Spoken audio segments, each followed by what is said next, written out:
Binigyan ni Pangulong Duterte ng 10 araw ang negosyanteng si Lucio Tan para bayaran ang aabot sa 7 bilyong pisong utang di mano nito sa gobyerno. PAL. Kung hindi raw magbabayad ng PAL, ipasasara raw ang NAIA Terminal 2 na eksklusibong ginagamit ng flag carrier. We'll give you 10 days.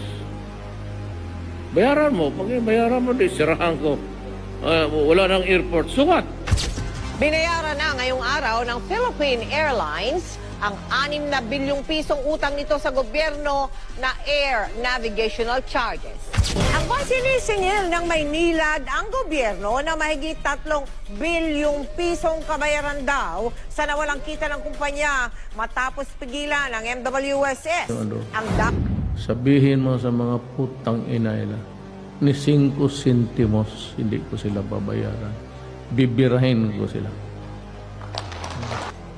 Ipit-ipitin niyo ako ng kaso. Mangyari talaga ang hindi ninyo gusto.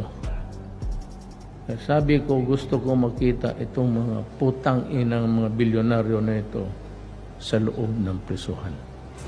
Let us stop this business of milking the people. Ipapile ko to.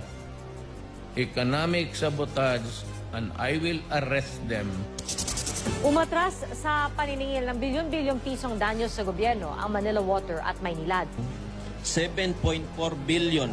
Opo sir, susunod po kami sa kagustuhan ng gobyerno at ng pamahalaan at ng Pangulo po. Sang-ayon po kami sa direktiba ng Presidente, sa kagustuhan ng Presidente. Wag na ho naming habulin yung historical arbitral award sa amin. Para magka